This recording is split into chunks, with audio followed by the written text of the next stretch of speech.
So the topic for today is hygiene, and hygiene is actually paramount. Is paramount in the kitchen. Okay, and that's why you notice that especially when the corona has really affected our industry so much, because of anything that deals with hygiene affects us directly. Okay, and that's why the topic here is all about hygiene and what is supposed to be done, okay, to make sure that the kitchen environment is clean. So we'll talk about several areas that need focus. That is the personal hygiene, the kitchen hygiene, and the food hygiene. Okay, so we'll start with the personal hygiene. What each and every employee working in the kitchen should be able to know, so that they can be able to ensure that they enhance good hygiene, especially in the kitchen. So we also have importances of having hygiene, especially for someone who food, and especially working in the kitchen, you can't avoid handling food. Okay, so you need also to ensure that you are clean enough. And it is also important to know that maybe if you have gotten a chance to be able to work in the industry, most of the hospitality establishments normally have maybe a separate area that is set called the changing rooms. Okay, some establishments call it the changing rooms, whereby the staff, whenever they come from homes, they can be able to go inside their changing rooms and change their home clothes. They take a shower, they change into their uniform and prepare themselves. Okay, so having that changing room is basically for you to be able to enhance your personal hygiene. Okay, to make sure that you yourself, you have made yourself clean and ready to be able to handle food. So some of the reasons as to why personal hygiene is actually important for a person handling food is to avoid contamination of food. Okay, so you will never know where you came from, especially in the morning. You used a matatu, you used maybe some means of transport, maybe the place that you are in was a bit dusty, and maybe you can't transmit that dust to the kitchen. Okay, maybe there are some organisms maybe you might have touched on your way, so you have to make sure first of all you have cleaned yourself to be able also to go to the kitchen, so that at least you avoid some of the contaminations which can lead to food poisoning. Okay, remember that some of the foods that we prepare in the kitchen, some of them are eaten raw.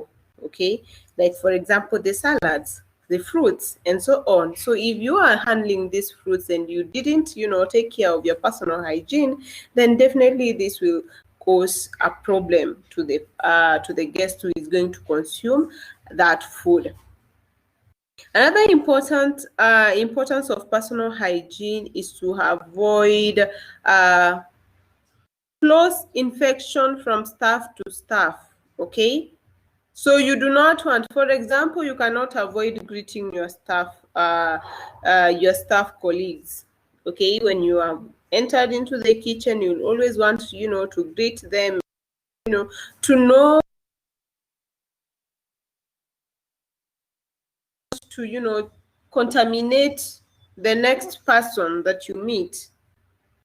So you have to make sure that you are taking care of yourself. If it is washing your hands and taking the general hygiene to another level, so that at least you ensure that you are protecting yourself, you're protecting also the next person, and also you're avoiding transfer of bacteria and other germs to the food.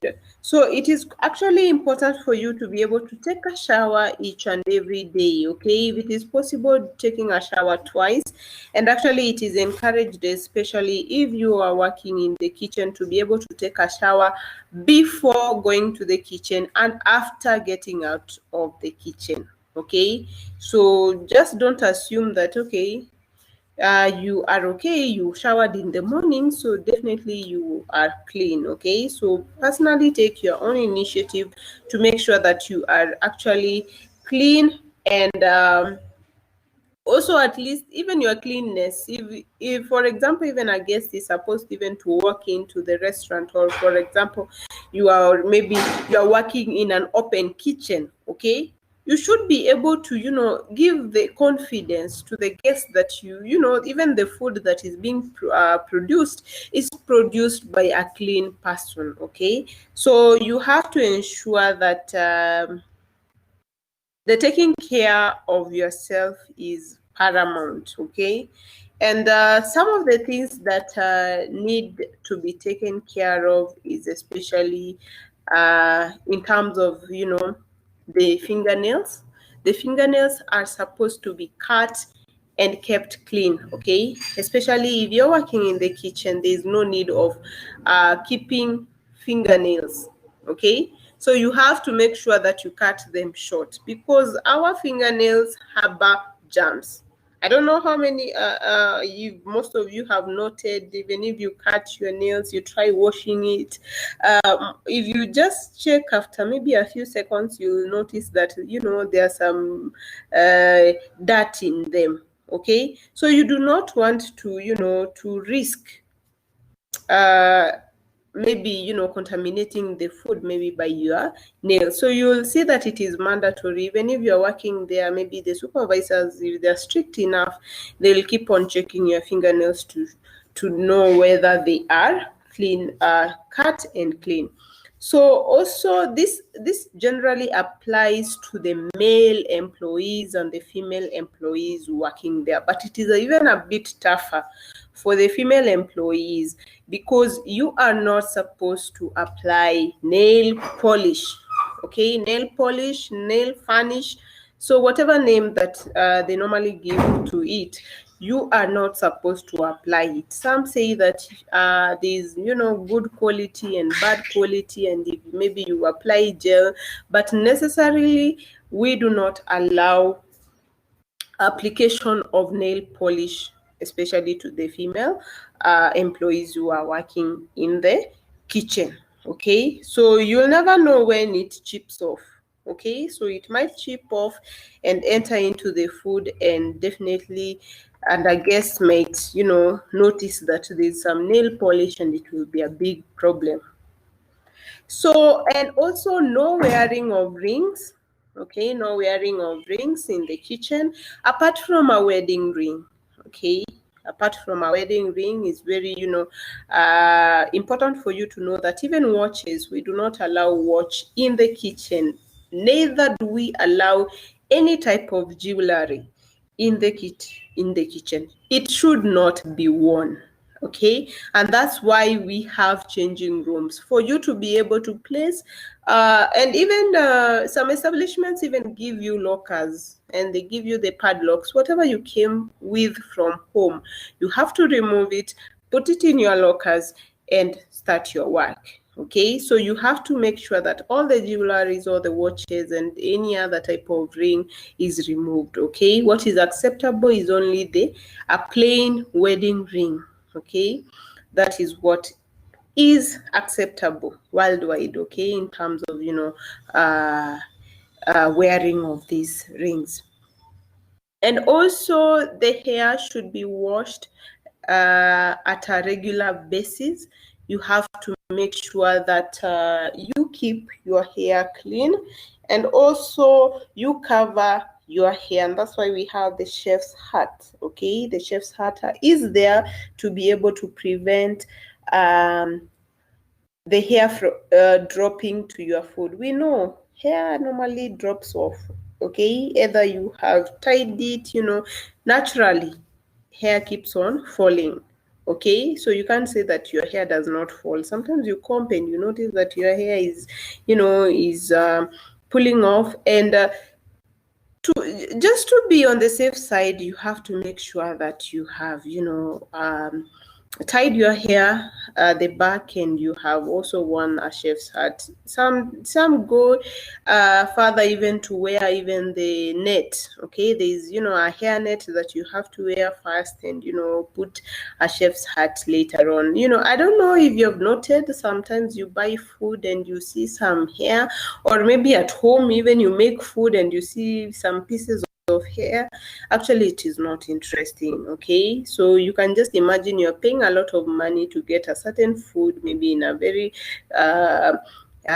in a big hotel, and you notice that there is a piece of hair. Okay, so definitely it is disgusting, and you wouldn't be able to enjoy that food. So to prevent that, please, you need to take care of your hair by wearing maybe the hair net, and also by wearing the chef's hat. And that's why you'll notice, especially for the ladies, there are even some certain hairstyles that you cannot keep. Okay, so some of them can be allowed, but you need to tie it up, but others cannot be allowed. Okay, it depends also with the type of establishment you're working with. And for the men, the hair is always short. Okay, maintained well, well combed, and well trimmed. Okay, actually it should be short enough, and also the beard should be shaved. Okay, so actually the men working in the industry, you don't keep a lot of mustache, so you have to make sure that at least if it is the beard, it is well trimmed. And avoiding touching of maybe handkerchiefs. Okay, especially touching the nose. Okay, some habits are not allowed in the kitchen, and I think especially with this corona, I think people who are working in this industry should be able to know best as in terms of hygiene, because there are things that we do not even allow. Touching of the face, touching of the nose, these are things that we normally do not even allow in the workplace. So if we do not even allow, it should be even easier for you, especially taking care of yourself in these times of corona. But just note that the industry is a bit tough in terms of hygiene. Okay, even touching your mouth, touching your lips, and so on, it is not even allowed, because anything that you touch from the face, you contaminate it to the food. Because at the end of the day, you can't say that you can wear gloves all the time. Okay, so you need also to maintain the hygiene of the hands. You clean the hands, and that's why you'll find even the kitchen, there are a lot of wash up areas. Okay, for you to be able to keep on washing your hands. Okay, you touch maybe a certain food, you have to wash your hands first before to touch another type of food, for you to ensure that there is a high standard of hygiene which is kept in the kitchen. If, for instance, you have burns, you have cuts, of course, you cannot prevent this happening, especially in the kitchen. It is always busy. You might get yourself burnt. You can get cuts, okay? So you have to make sure that you cover these wounds with a waterproof dressing, okay? And that's why you'll always find there's always a first aid kit. Okay, and even having a first aid kit is also one of the requirements for you to be able to operate. Okay, so having it also shows that you are even taking charge, that in case of any incidents, you will be able to protect yourself. So having these items can be able to help you continue working, but also you have already prevented maybe any contamination. And cosmetics, okay, cosmetics should also be used in moderation. In this regard, when I'm talking about cosmetics, I'm talking about maybe the perfumes, I'm talking about maybe the type of lotions that we apply to our bodies, and also makeups, okay? So these items should be worn in moderation. Okay, there's no way you can wear a lot of I don't know, especially this mostly the warriors kind of perfumes. Okay, they are very strong. You're cooking a very nice meal with, a very sweet aroma, but because even the perfume that you have worn, people cannot even, smell that sweet aroma of the food. What they just smell is that, perfume. Okay, these ones, they are not allowed. Okay, the only item which you can be able to apply to your body that is allowed, especially it is the deodorants. Okay, so if you just apply the deodorants, they are enough.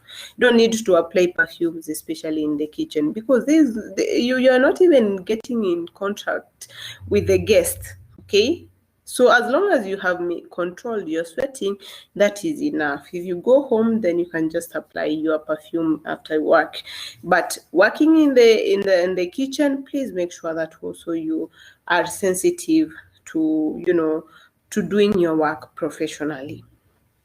Smoking, okay, some employees smoke, and basically some of the establishments also have maybe a certain area which is designated for maybe people who smoke. Okay, so if you are done smoking, so you have first of all to wash off your hands, so that at least we all know that the cigarettes and the cigars normally have nicotine, and if they have nicotine, then you do not want to contaminate, transfer that nicotine to the food. So you have to make sure that after you have smoked, you go and wash your hands. And spitting, especially there are people who keep on, spitting anywhere and everywhere. So this kind of people in the kitchen, just know that it is unpermittable to be able to spit. I don't know, especially the pregnant women. Okay, there's pregnant women, sometimes maybe it is unavoidable for you to be spitting anyhowly. So just try as much as possible to avoid some these funny characters. Okay, that we have put in ourselves. So if you need to spit, you have to go to maybe to the toilet and spit there. Just ensure that at least the kitchen is respected for what is done there. So those are some of the things that you should be able to consider, especially when you're talking about the personal hygiene, because it is really paramount. So I want us to talk about the kitchen uniform. The kitchen uniform, especially for the personnel who are working in the kitchen. I don't know whether they shared with you some of the requirements that you are supposed to buy when you are doing your practicals. Okay, when you're doing your practicals, definitely you are supposed to buy some of the clothing for you to be able to work in that area. So buying this clothing is just not for fashion purposes, but it is for you to be able to look the part. Okay, look professional. And also this uniform, they are there because they have protective purposes. So first of all, you need to have an apron. You also need to have a chef's jacket or coat, and you have to have a chef's hat and a scarf. Okay, and we have a uniform kind of trouser. Maybe it's a black official trouser or a black official skirt. Okay, most of the times, especially during our practicals, ladies, we do not permit wearing of the trousers. Okay, sometimes you tell the ladies to wear trousers and they end up wearing the wrong kind of trousers. They are more of tights. Okay, so you forget that this is supposed to be a uniform, and maybe you end up carrying maybe the any other type of trouser that you normally wear at home. Just note that this is a uniform and you need to wear something that is flexible enough also for you, which is comfortable for you also to work in the kitchen. Something which is tight is not really comfortable, so you need to know that, and that's why we go ahead telling our students to be, especially the ladies, to have the skirts. Okay, so the chef's jacket, of course, should be double, especially at the chest side. You will see that it is double-sided, so that at least you can, it gives you the right protection, okay? In case of spillages, in case of anything, you are well protected.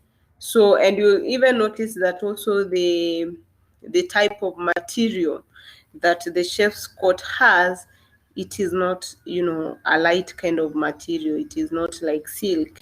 It is a material which is heavy, to show you that this is, something. Even if you are working in the kitchen, you are not, scared of maybe toasting an egg. You are not even scared of, doing meals, the flambe kind of meals, and so on. So you are, you feel even confident that you are well protected and you work professionally and efficiently.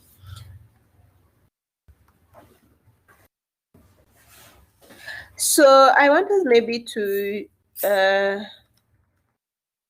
talk about the footwear.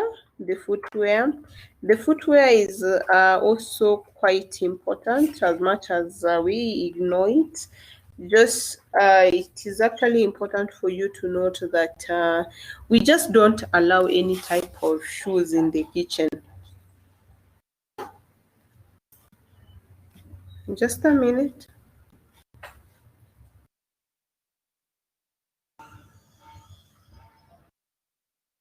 It's also important to be able to consider the footwear, especially the shoes that you are wearing, in terms of maybe are they quality kind of shoes. Okay, so most of the times I think we do remember, especially during the high school times, when we were, given a specific, type of shoes, and maybe you are told, maybe I don't know whether some of you were told that you should be able to, have the taffy kind of shoes. Okay, and the same way you are supposed to have that type of shoes, especially when you're working in the kitchen. Why should we do this? Because they are they're designed in a way that they are not only protecting you, but they also have they are comfortable. Okay, so sometimes especially this problem is more on the lady side, because some of the ladies just think that, I don't know, if especially the doll type of shoes, they are the ones that you wear to the kitchen, and you don't even care about about, it's not all about the comfort part, but also, are you well protected? Okay, so if you are wearing the doll kind of shoes, then you'll see that also there are some parts of the feet which are not well protected. And also, when you see that the sole of the shoe does not also have the layers that can be able even to protect you. Just imagine if maybe you are working in a very busy kitchen, and maybe for example, some soup spilled. So if you have the wrong kind of shoes, then you will slip down and fall and hurt yourself badly. Okay, so the reason as to why this type of shoes that we say that is an example of taffy, they have, even the sole is, it is a good type of sole. Okay, it is a rubber kind of sole that can be able also to grip also the floor nicely, unlike the other type of shoes that you buy. Okay, so it is important to be able to differentiate the kind of shoes that we have to buy, especially in the kitchen. Also, even if it is in the service area, you have to buy them, because you can't avoid maybe food spillage, drink spillage, and so on. So you will never know, and especially with the type some type of floors, okay, especially if it is white in color, so you cannot tell that this floor has water. Okay, water is colorless, for instance, so you cannot be able to know whether maybe there is water there, unless maybe some there is a sign to show that there is a wet floor and so on. So you have to make sure that you protect yourself, the feet, and also your general body, so that you are able to be fit enough to work in this department. Okay. So I think those are some of the things that you have to consider, especially in terms of the personal hygiene. So I wanted to talk about the kitchen hygiene. Okay, unless there is any question about the personal hygiene. The kitchen hygiene is generally designing this kitchen to be able to be a place that people can be able to work efficiently. Okay, a place whereby it can minimize maybe contamination of food, maybe there are no pests and so on. Okay, we can all relate to maybe pests and food and so on. Okay, so a rat can always be in a kitchen which is dirty. Okay, and cockroaches will always be in a kitchen which is dirty. Okay, so you also have to maintain hygiene of the kitchen, making sure that the kitchen is well kept. Okay, ensuring from the start that the materials, especially the ingredients which you are going to use to prepare the foods, are well stored. Okay, the foods that do not require a dry place, they are in a dry store. If they require a cold room, they are in a cold room. Okay, so that you are able to ensure that these foods do not spoil and they do not attract this kind of pest to your kitchen. So it is your responsibility, actually, as an employee who is working in the kitchen. Especially, you'll notice maybe if it is the low class kitchen, maybe you might not have maybe personnel who are cleaning the kitchen. So maybe it can be a responsibility in terms of shifts, whereby you can be able to arrange yourselves to be able to clean the kitchen. Okay, maybe you have a schedule. And if it is maybe a high class, then there is one person, or maybe there is a team of people who have been scheduled to have these duties for cleaning the kitchen. Okay, so you might just concentrate in preparation of the food, and just and you'll get that all the workplace places, the floors, the walls, and the ceiling and everything is cleaned for you. But if there is no person who has been assigned that responsibility, it is your responsibility as a personnel who is working in the kitchen to ensure that your workstation is clean enough, and the area that you are working in is clean. And especially in the kitchen, we have a rule that we say that clean as you go. Okay, clean as you go. So this phrase is just not there just because a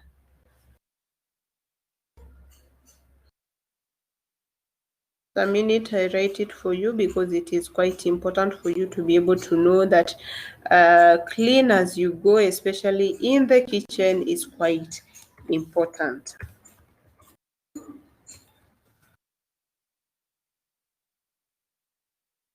Okay. Clean as you go, it is a phrase that is normally used in the kitchen to ensure that there is maintenance of kitchen hygiene. Okay, so what normally happens is that immediately you are done with working. Okay, maybe for example it is chicken that you are making, or it is maybe pastry that you are it is a dough that you are making. You have to ensure that you have cleaned. Okay, so you clean the workstation and you clean the utensils. Okay, then you go to the next step. Okay, you just don't clean. Some of us have that habit of saying that I will just clean immediately I am done. Okay, So you just prepare everything, pile up things, and then, end up cooking, serving, and then get lazy in between. The time of for going home has already reached. So you leave things dirty anyhowly. So definitely the piling up of these dirty things can also create laziness, and laziness will also, end up making the kitchen untidy. So this rule has to be abided to. If you're working in the kitchen, then it is your responsibility to know that you need also to ensure that you clean as you go. Okay, if you are done maybe making the mise en place, okay, I don't know whether we all know this word that we call the mise en place. Okay, so if you have done French, you can be able to relate to this term, the mise en place. Okay, the mise en place is actually the activities that you do in preparation of maybe making a meal. For example, if you want maybe to make the goulash beef, okay, or maybe to make maybe a tomato cucumber salad. Okay, let's just talk about this simple type of salad, the maybe cucumber tomato salad, and you want to do the mise en place. So basically what you do in terms of the mise en place, which happens in the kitchen, is for you to be able to maybe, first of all, you have to wash the ingredients.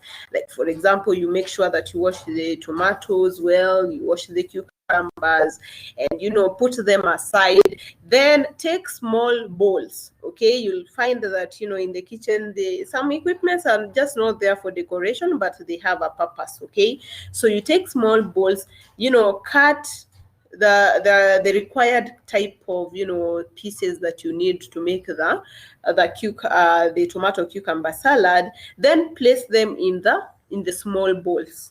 Okay, so after you have placed all the ingredients that you wanted to use to make the tomato cucumber salad, then you go ahead, clean everything else. Okay, clean everything, all the dirt that you used, and everything is cleaned. Okay, so what actually you have done is the mise en place.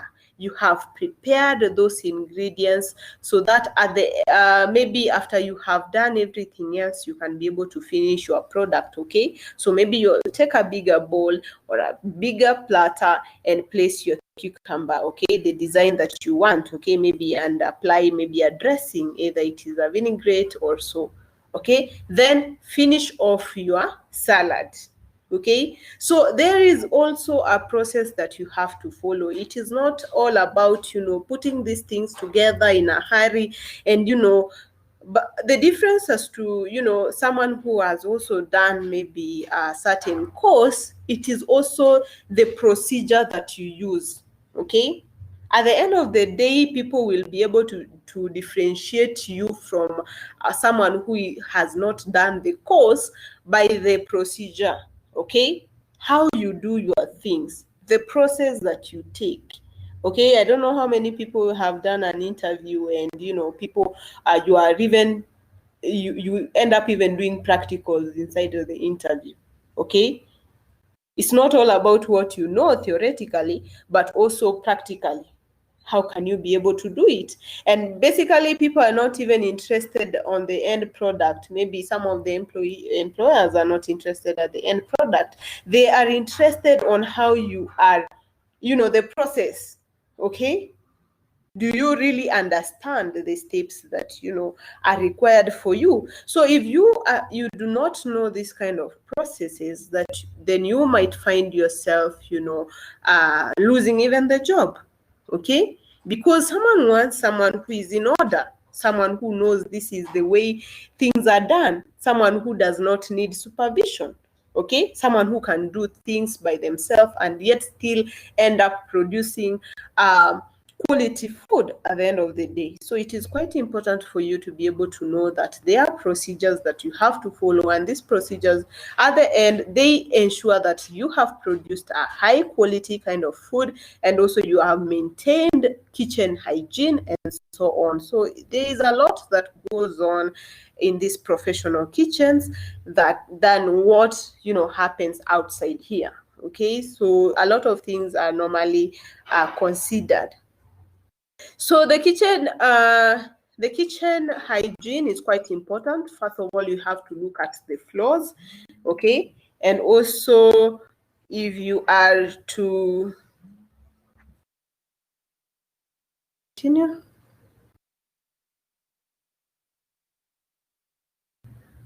So you have to consider also the walls, and that's why first of all, when we started talking about the kitchen organization, we talked about even the kitchen design and the planning. Okay, so also the planning also has to also cater for the kitchen hygiene. Okay, as the workers may be going to be able to find it easy when you're cleaning the floor, and that's why you will always find that most of the kitchen floors have tiles. Okay, the tiles are there for you to be able to clean the kitchen easily.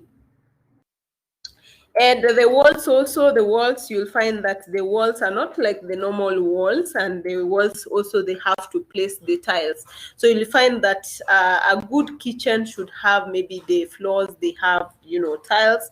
They should be white in color. Okay, the tiles should be white in color, and the reason as to why white is good is because you can be able even to see that. Okay, so that you can be able to clean to clean the area nicely. So you'll find that most of the kitchens, they have to consider having walls made of tiles. Okay, it can maybe, for example, half of the walls, not necessarily maybe all the walls, maybe from down to up, but you'll find that halfway they will have the walls. And especially this, I don't know if you have noted, maybe the modern houses that are being built lately, you'll find that the kitchens are normally made out of, they consider putting tiles around the kitchen. Okay, long are the traditional ways of building houses, and the kitchen, they do not, they put a wall.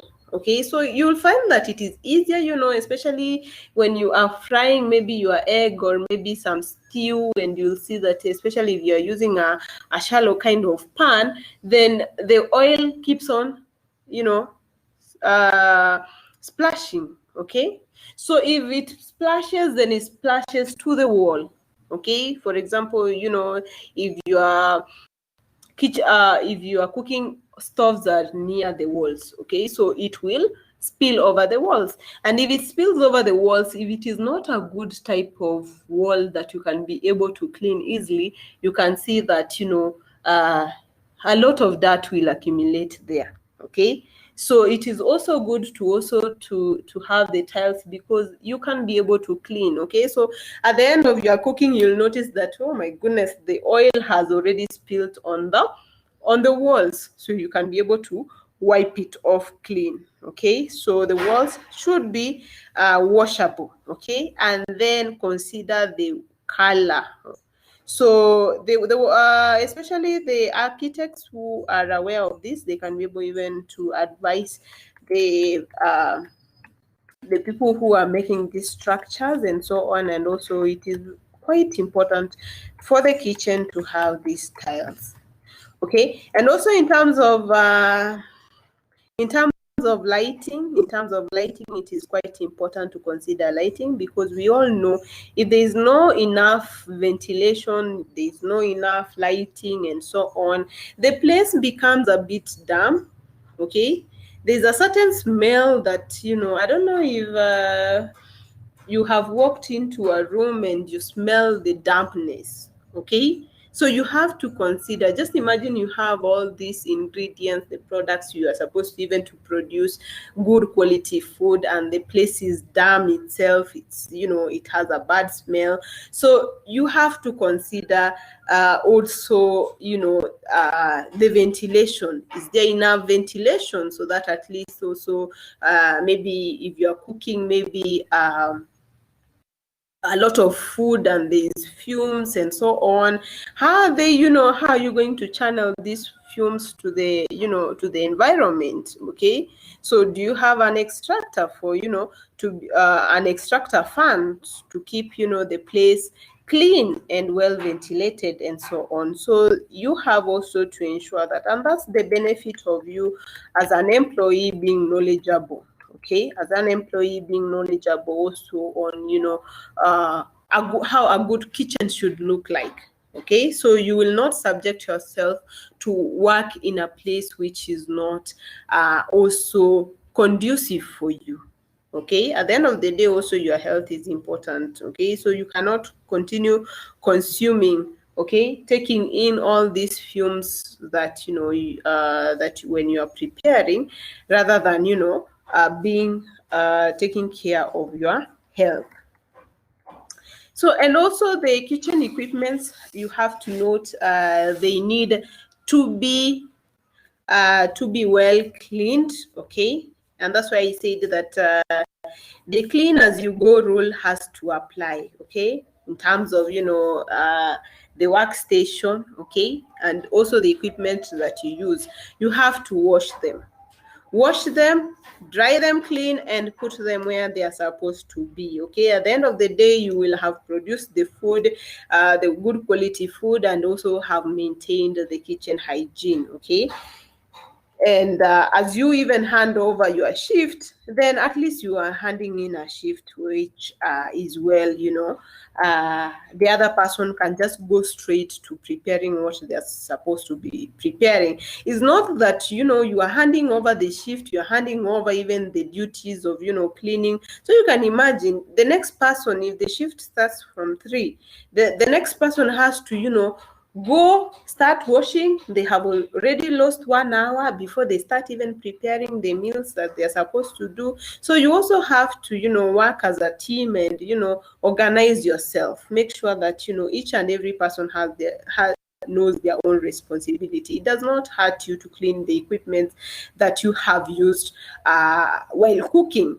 Okay, so that at least you can provide a good transition from your shift to the next person's shift without any difficulties. Okay, and it is quite also important to know how to clean each and every equipment. Okay, so if it is a plastic item that it's a plastic equipment that you have used, you also need to know how to clean it. Okay, so you have maybe to ensure that you use enough detergent, and also cleaning, we use warm water. Okay, either cleaning the section areas. Okay, I don't know, so some people, I think they get a bit lazy, especially while cleaning. They think that cleaning with cold water makes the place clean. But also note that while we are maintaining the hygiene, it is quite important to know we do the cleaning with warm water. Okay, either we are cleaning the equipments, whether we are cleaning the floors and the walls and so on, we use warm water. The reason as to why we use this warm water is because of disinfection. Okay, we have to make sure that you have also warm water disinfects. Okay, it disinfects the floors, disinfects the walls and so on. Even the working station, it disinfects it. Okay, so the second one is that when you use the warm water, then you will notice that it even dries faster. Okay, because of the evaporation. So immediately you just use maybe some warm water cleaning the floors, you'll notice that it is even easier to dry. So you just don't need to wait for a few minutes for the floors to dry or the walls to dry. So you'll notice that it also dries as you proceed on. Okay, so just note that cleaning should always be done with warm water. And that's why even the wash-up areas, you'll find that there is, two types of, two taps, okay? One hot water and the other one cold water. It is quite important for us to be able to know that washing the equipment and the floors with cold water does not help at all. It actually makes work harder than using the warm water. And especially also it is important to know even the large equipments also need to be cleaned, okay?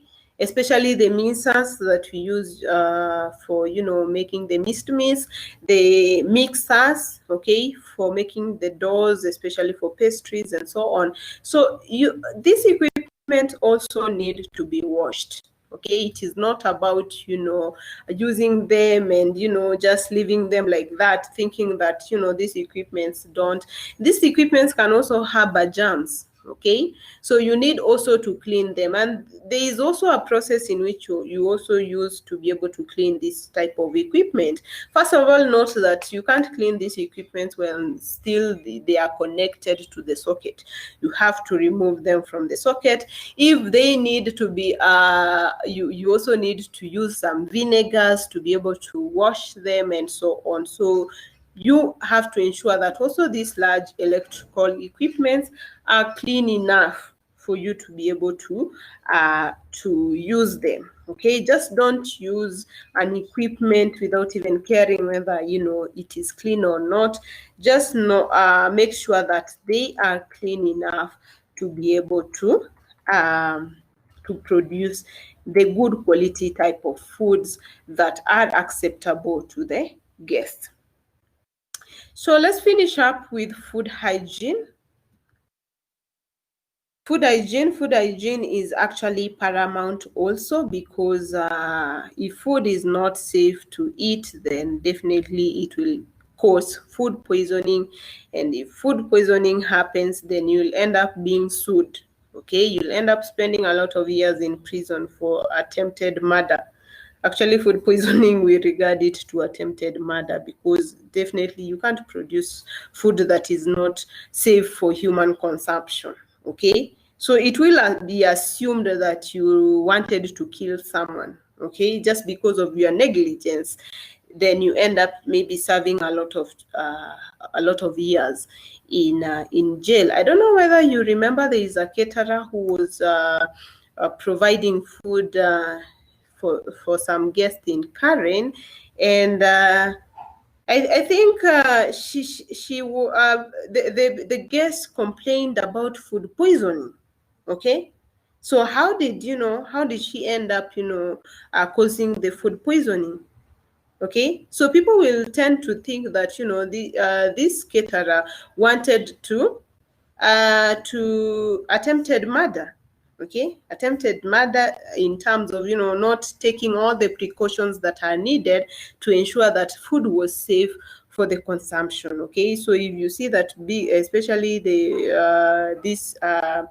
big people in the society being affected with this kind of food, they won't take it lightly. Okay, they had to sue her, and she had to face the law to be able to explain what actually happened for her to be able to produce food that caused food contamination. Okay, food poisoning actually to the guest. And we all know that food poisoning can also lead to death. Okay, and that's why it is actually quite important for you to be able to ensure that you try as much as possible to prevent, okay, to prevent contamination to happen in the kitchen. So I think I can just lightly touch on maybe what food poisoning exactly is. And food poisoning is basically an illness which is characterized by stomach pains. Okay, it's stomach pains and diarrhea. Okay, sometimes you can develop vomiting. Okay, and all these processes can cause death in between if you do not get good medical attention in time. So some causes of food poisoning, we can say maybe food prepared too far in advance. Like, for example, there are foods that really don't require much preparation. Okay, they just require you to prepare immediately you are ready to serve. Okay, so if you keep them maybe exposed to various temperatures, then maybe it can lead to contamination. And also storing foods with wrong temperatures, okay, especially if it is meat. Okay, if it is meat, then it has a specific temperatures that you have to consider, and that's why we say that, you know, even the meat should be be stored in the freezer, okay, at very low temperatures. You can't just store it, you know, at room temperature, because it is going to go bad. And if it is going to go bad, then it will definitely cause the food poisoning. And inadequate reheating. Note that there are foods, actually, I don't know whether you have noted that rice actually, it is not good to be, you know, recycled. Okay, food is not good. The rice especially, it is not good to be recycled. I don't know, especially in the industry. Sometimes at home you just reheat the rice and you are just good to go, but in the industry, if, you know, the rice is recycled, then it might cause some food poisoning. Okay, actually, this type of cereal is not really good, especially reheating it. Okay, because you cannot reheat it enough. Okay, so if you have, you know, wrong reheating of this rice, then it will automatically cause food poisoning. And maybe you might argue that at home you still warm the rice and, you know, eat it, and, you know, do not compare whatever that happens at home and what happens in the industry. Okay, so it is important to know that there are meals that can, you know, cause food poisoning, and also know that there are people who are sensitive. Okay, there are people who are sensitive. You eat something and it affects you, the other person eats and they are good to go. Okay, so you have to be sensitive to each and every one. Okay, don't assume that whatever that works for you automatically works for the other person. There's also maybe inadequate thawing. So I wanted to introduce this word, which is called thawing. Okay, we do it most of the time in the kitchen. So you'll hear me asking whether have you thawed? Have you thawed the chicken? Have you thawed the meat, and so on? So this term is basically, it means you know, trying to change the temperatures. Okay, basically in light words, it's just changing the temperatures, maybe from if it is meat that you had put in the deep freezer. Okay, so you put it in the sink at running water. Okay, so you let the running water you know, try to remove the ice from the meat and the chicken. Okay, that is what we call thawing. Okay, so so that you can be able even to cut it. You note that if you have removed, you know, a certain food from the freezer, then it will be a bit difficult. Even if you cook it, it doesn't guarantee you that, you know, it will be well cooked. Actually, it will cook. What happens is that if you just assume that if you put, you know, drastically you remove maybe a chicken from the oven, from the fridge or the freezer, and put it in, you know, a cooking pot, it is going to cook. Okay, the ice will melt. You know, you're just assuming that the ice will melt and it will be cooked. Just note that inside the chicken, it will still remain ice. Okay, it will not be well cooked even if you put it in the oven.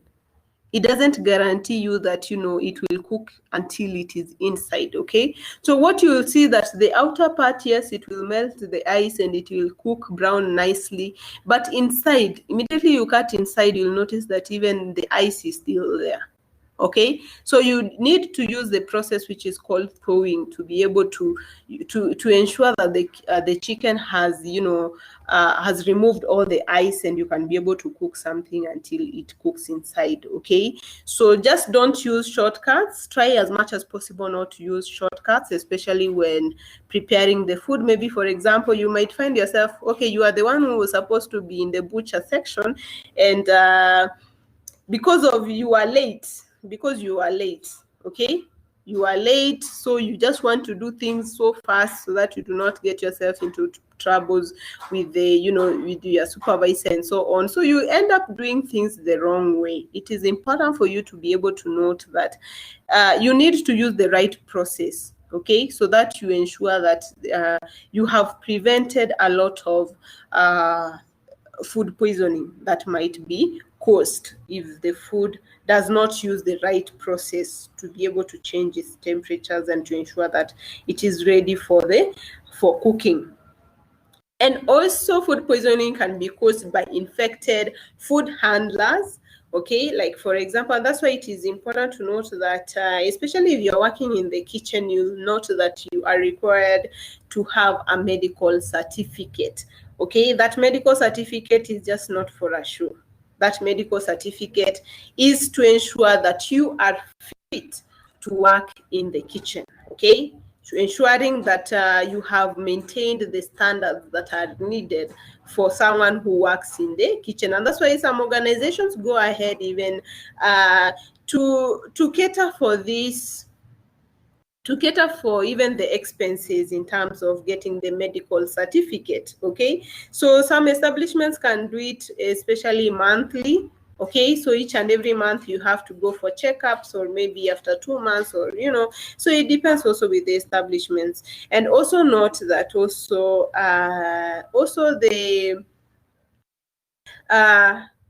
also cross-contamination can also cause the food poisoning, and that's why you'll note that in the kitchen we have color-coded chopping boards. Color-coded chopping board. So you'll find a white chopping board, a red one, a green one, a blue one, so various colors. So these colors are there to be able to differentiate in terms of the foods that you are supposed to prepare there.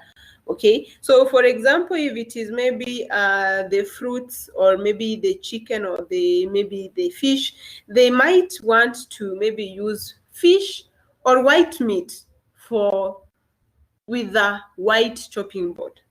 Okay, all the white meats, they might want to have a chopping board, one type of chopping board which is white in color, and maybe if it is the red meats, they will want to have a red chopping board. So it is also important for you to be able to know the organization you are working for, which color code represents the kind of item that they are supposed to prepare there. Okay, so you shouldn't use, maybe just because you saw any type of chopping board, you just remove it from anywhere and start chopping, you know, whatever that you want to prepare. Also, it is quite important to know that, you know, these chopping boards can also carry do the cross contamination. Okay, they will transfer the germs or the bacteria from one type of food to the other. Okay, like for example, you just imagine if you are using maybe the same chopping board which you have cut meat to cut fruits, or to cut maybe salads. Okay, so if it is meat, you have to boil it, you have to, you know, cook it. It takes time for you, so that all the maybe the bacteria that are inside the meat can die. But what if you just assumed that, you know, you just use that chopping board to be able to cut the salads? Remember, salads, you consume them raw. Most of the salads, you consume them raw. Okay, so you will end up, you know, transferring the germs from the meat to the salads. Okay, and the guest will automatically consume the salad and they will have the food poisoning. Okay, and it is your fault. Okay, because you did not take the right precautions for you to be able to ensure that to ensure that you maintained food hygiene. And that's why you will always find that most of the time in the kitchen we have different sections. Okay, so for example, we have the entremetier section, we have the pastry section, and so on, and all these sections have their own type of equipment. So there's no way you will use an equipment that is used in the pastry in the butcher section. Okay, so definitely that one will show that you really do not understand the hygiene. Okay, the importance of hygiene, food hygiene in the kitchen. Okay, so it is also important to also know that prevention of food poisoning is quite important by ensuring that you do not do what you prevent the causes that enhance the food poisoning. Okay, generally you have to ensure that you have maintained high standards of hygiene and ensure that your workstation is clean enough by ensuring that you apply the rule of clean as you go. Okay, and ensure that you do the mise en place in time to be able to ensure that you have prevented, okay, you have prevented food poisoning as much as possible. So there are different types of contamination. Of course, we have the chemical type of contamination, we have the physical type of contamination, and so on. Okay, so it is quite important to be able to know that the chemicals that we normally use for cleaning, especially in the kitchen, should always be stored far away. Okay, and they should be able to be indicated. If they are in a certain container, then they should be able to be labeled and stored in a storage area. Okay, not in a food storage area, but in a general storage area that has different types of cleaning agents. Okay, so you cannot mix cleaning agents with food items and so on, because people can always misinterpret and use it wrongly. So also the bottles that contain these chemicals should be indicated bold enough so that each and every person can be able to see that this is not fit to be used maybe while preparing the foods and so on. And also make sure that you have prevented maybe these pests that normally come into the kitchen, maybe the cockroaches, the rats, and so on. Sometimes even birds. Okay, even birds might even end up coming to the kitchen, the dust and so on. So even the birds, we assume that how can the birds come in and so on. Just know that birds sometimes, especially the fruits that we are preparing, can attract the birds and so on. So they might end up contaminating the food, especially by their droppings. Okay, so when they make their droppings, then maybe that's when the contamination happens. The same case to the rats, the same case even to the cockroaches. Okay, sometimes at home you just assume that it is just a rat which has bite this, you just chop off whatever that whatever that was eaten by the cockroaches or the rats and eat the other part, not remembering that maybe the droppings that the rats or the cockroaches made might still be on the food item. Okay, so that might also cause the contamination.